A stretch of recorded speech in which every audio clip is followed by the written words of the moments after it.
जैसे हिंदुस्तान पहले चलाया जाता था वैसे ही आप हिंदुस्तान को चलाना चाहते हो। मैं बता रहा हूं, आ रहा हूं। पेशेंस रखिए, थोड़ी इतना एक्साइटमेंट नहीं होना चाहिए। जैसे एकलव्य का अंगूठा काटा गया वैसे ही आप हिंदुस्तान के युवाओं का सबका अंगूठा काटते हो। जब आप अदानी जी को धारावी देते हो तो आप धारावी के जो एंटरप्रेन्योर्स हैं, जो स्मॉल एंड मीडियम बिजनेसेस हैं, उनका आप अंगूठा काटते हो। जब आप हिंदुस्तान के पोर्ट्स, एयरपोर्ट्स, डिफेंस इंडस्ट्री, ये सब जब आप अदानी को देते हो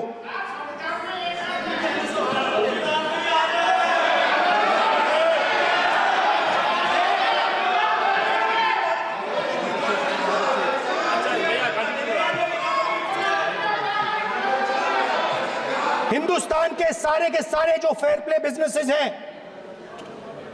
जो ईमानदारी से काम करते हैं, आप उन सब का अंगूठा काटते हो जब आप अदानी की मदद करते हो। कॉन्स्टिट्यूशन में लैटरल एंट्री कर आप हिंदुस्तान के युवाओं का, पिछड़ों का, गरीबों का अंगूठा काटते हो।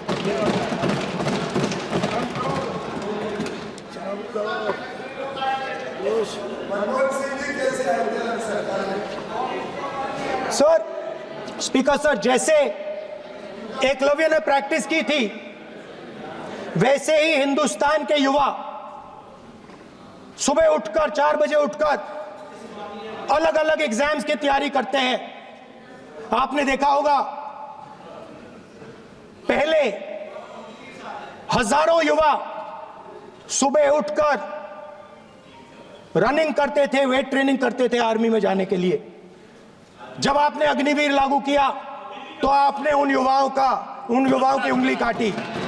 जब आप पेपर लीक कराते हो, 70 बार आपने पेपर लीक करवाया है, तब आप हिंदुस्तान के युवाओं के अंगूठा काटते हो।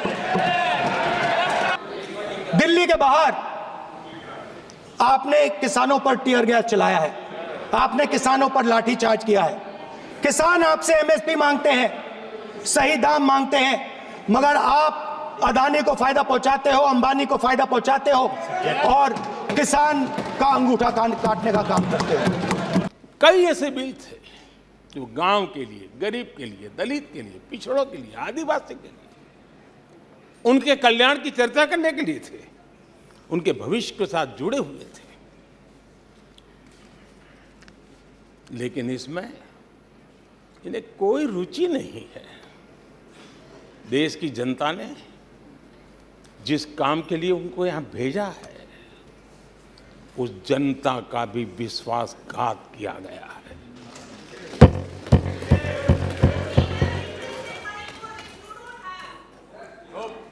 विपक्ष के कुछ दलों के लिए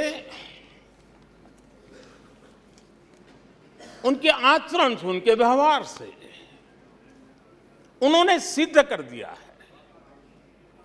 कि देश से ज्यादा उनके लिए दल है, देश से बड़ा दल है, देश से पहले प्राथमिकता दल है। मैं समझता हूं आपको गरीब के भूख की चिंता नहीं है, सत्ता की भूख, यही आपके दिमाग पे सवार है। आपको देश के युवाओं के भविष्य की परवाह नहीं है, आपको अपने राजनीतिक भविष्य की चिंता है। कुछ दिन पहले मैं हाथरस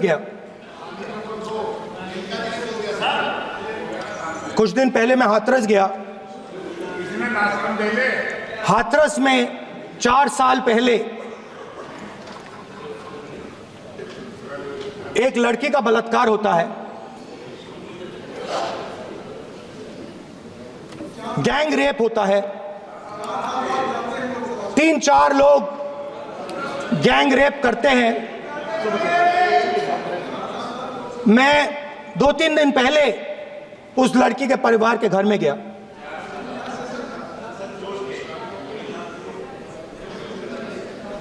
जिन्होंने गैंग रेप किया वो बाहर घूम रहे हैं और लड़की का परिवार अपने घर में बंद है। लड़की का परिवार बाहर नहीं जा सकता है। जो अपराधी हैं वो उनको रोज धमकाते हैं और वो बाहर घूमते हैं।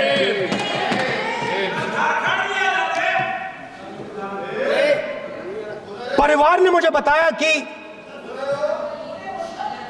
बेटी का जो अंतिम संस्कार था वो भी नहीं करने दिया और चीफ मिनिस्टर ने इसके बारे में खुलकर मीडिया में झूठ बोला है। ये कॉन्स्टिट्यूशन में कहां लिखा है?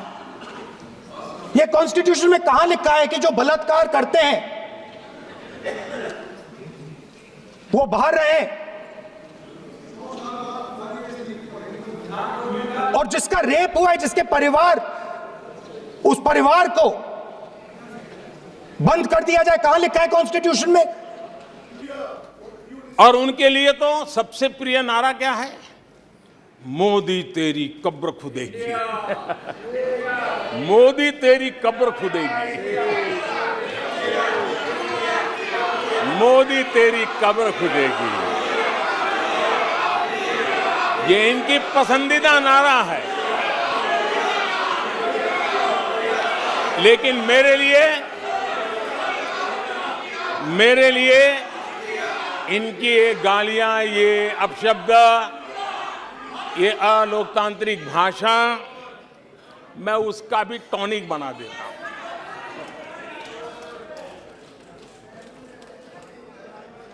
और ये ऐसा क्यों करते हैं और ये क्यों होता है? आज मैं सदन में कुछ सीक्रेट बताना चाहता हूं। मेरा पक्का विश्वास हो गया है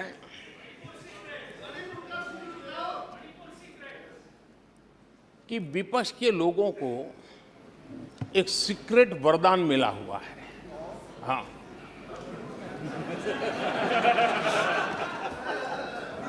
सीक्रेट वरदान मिला हुआ है जी।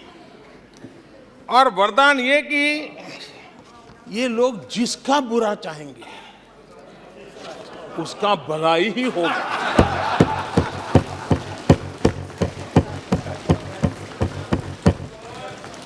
एक उदाहरण तो आप देखिए, मौजूद है। 20 साल हो गए, क्या कुछ नहीं हुआ, क्या कुछ नहीं किया गया, लेकिन भलाई होता गया। तो आपको बड़ा सीक्रेट वरदान है जी। और मैं 3 उदाहरण से ये सीक्रेट वरदान को सिद्ध कर सकता हूं जी। आपको ध्यान होगा कि इन लोगों ने कहा था बैंकिंग सेक्टर के लिए, बैंकिंग सेक्टर डूब जाएगा, बैंकिंग सेक्टर तबाह हो जाएगा, देश खत्म हो जाएगा, देश बर्बाद हो जाएगा, न जाने क्या क्या कहा था। और बड़े बड़े विद्वानों को विदेशों से ले आते थे, उनसे कहलवाते थे ताकि उनकी बात कोई न माने तो शायद उनकी मान ले। हमारे बैंकों की सेहत को लेकर के भांति भांति की निराशा, अफवाह फैलाने का काम इन्होंने पुरजोश किया।